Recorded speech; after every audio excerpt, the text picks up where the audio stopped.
কোটি মানুষের চোখের জলে শেষ বিদায় নিলেন বিএনপি চেয়ারপারসন ও সাবেক সফল প্রধানমন্ত্রী বেগম খালেদা জিয়া। তার জানাজার মধ্য দিয়ে বাংলাদেশের ইতিহাসে এক স্মরণকালের অধ্যায় রচিত হয়েছে, যা এর আগে কোনো জানাজায় দেখা যায়নি। বুধবার বিকেল ৩টায় জাতীয় সংসদ ভবনের দক্ষিণ প্লাজায় অনুষ্ঠিত এই জানাজায় অংশ নেন লাখ লাখ মানুষ।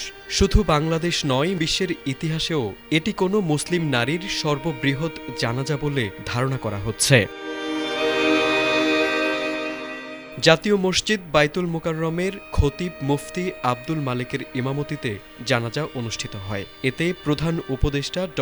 মোহাম্মদ ইউনূস সহ দেশ বিদেশের শীর্ষ নেতৃবৃন্দ উপস্থিত ছিলেন। বিদেশি অতিথিদের মধ্যে পাকিস্তানের স্পিকার, ভারতের পররাষ্ট্রমন্ত্রী এবং নেপাল, ভুটান ও শ্রীলঙ্কার পররাষ্ট্রমন্ত্রীরাও জানাজায় শরিক হন।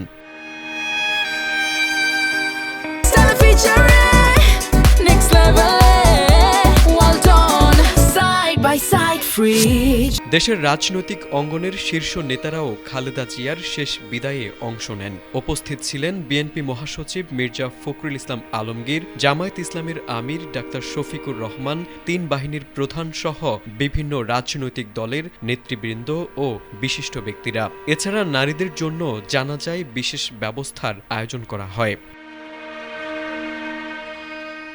জানাজার আগে বেগম খালেদা জিয়ার জীবন ও কর্ম সবার সামনে তুলে ধরেন বিএনপির স্থায়ী কমিটির সদস্য নজরুল ইসলাম খান। এরপর পরিবার ও দলের পক্ষে আবেগঘন বক্তব্য রাখেন বিএনপির ভারপ্রাপ্ত চেয়ারম্যান তারেক রহমান। তিনি মায়ের জন্য দেশবাসীর কাছে দোয়া কামনা করেন এবং তার পক্ষ থেকে ক্ষমা প্রার্থনা করেন, যা উপস্থিত মানুষের চোখে জল এনে দেয়।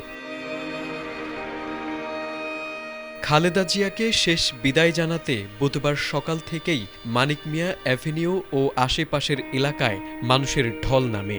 সংসদ ভবনের দক্ষিণ প্লাজা ছাড়িয়ে খামারবাড়ি, ফার্মগেট, আসাদ গেট পর্যন্ত ছড়িয়ে পড়ে জনস্রোত। জানাজা শেষে বেগম খালেদা জিয়ার মরদেহ শেরেবাংলা নগরের জিয়া উদ্যানে নেওয়া হয়। সেখানে শহীদ প্রেসিডেন্ট জিয়াউর রহমানের কবরের পাশে পূর্ণ রাষ্ট্রীয় মর্যাদায় তাকে দাফন করা হয়।